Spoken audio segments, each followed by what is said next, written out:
during your time as Attorney General in California, you did send a brief seeking to deny gender affirmation surgery for trans inmates.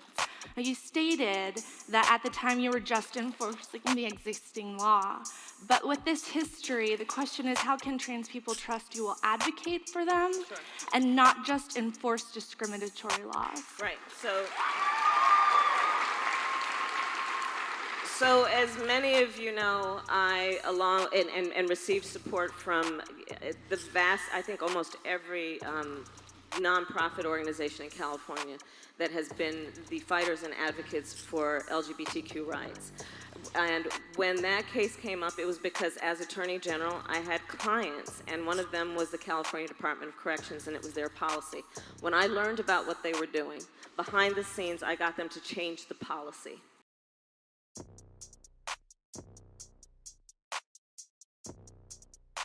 And there was this, and so what was happening, which is still happening, are these murders around the country.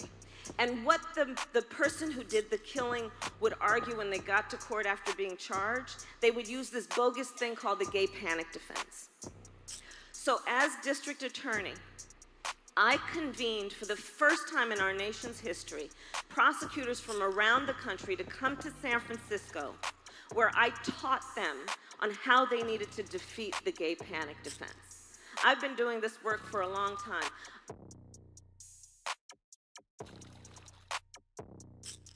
When I was district attorney, I created a special division of my office that was focused on LGBTQ victims of crime, and in particular did a lot of outreach around our LGBTQ victims of rape, because the system was not giving people a place to go that was safe, that was giving people dignity if they shared or told about the crimes being committed against them.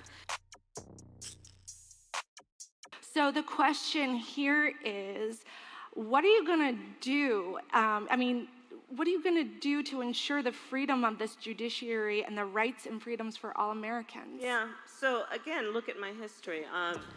When I ran for Attorney General of California, that election was in 2010, so almost a decade ago. And one of the biggest issues between me and my opponent was that I was very clear that I would refuse to defend Prop 8. Prop 8. Yep.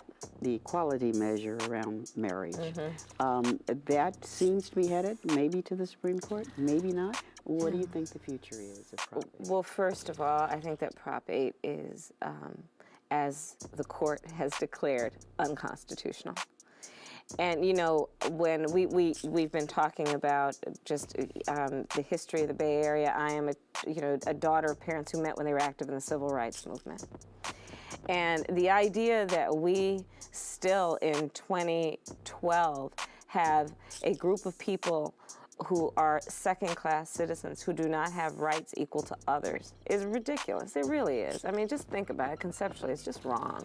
People have, they think, oh, California is this progressive place, right? Well, the California voters voted for Prop 8, one of the shames of who my state is.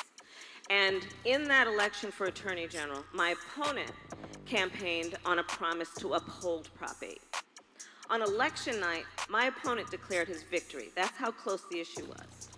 And I share that with you to tell you it wasn't necessarily a popular position when I took the position I did. But I took that position because I am committed to fighting always for equality and for fairness and against laws that are designed intentionally to deny any individual justice. So I will always be committed to putting in place justices. You're talking a lot about what you've done, but what are you going to do? Yeah, but I'm sharing what I've done. Forward to. No, that's fair. That's fair. But I tell you that because there are a lot of new friends here who you do not know me. And so I want to put in context the words I'm speaking about what I will do, and to let you know I'm not new to this subject. And I tend to follow through on the commitment I have long held, not just because I'm running for president. All right. And so it will be about putting in position in our courts people who are committed to fighting for the civil rights of all people, and not the kind of folks who, frankly, this guy in the White House has been putting in. Yeah.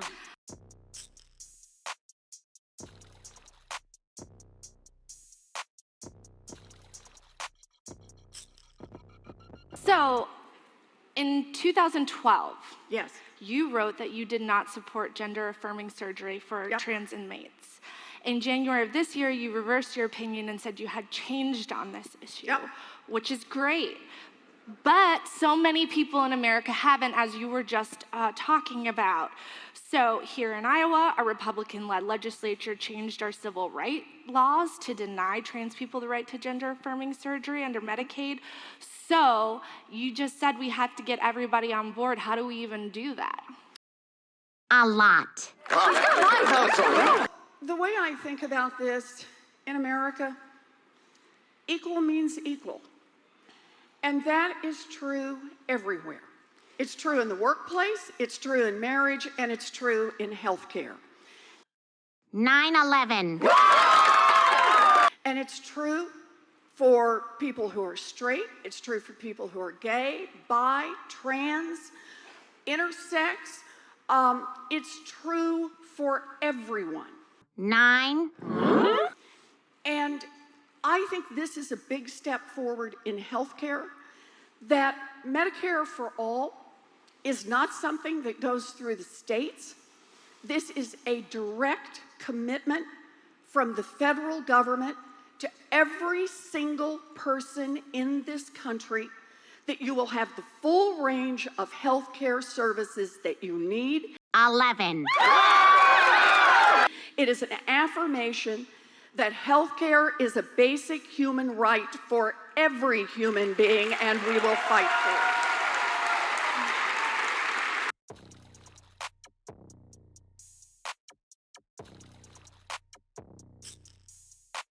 So you just said we have to get everybody on board. How do we even do that? It is an affirmation that healthcare is a basic human right for every human being, and we will fight for it.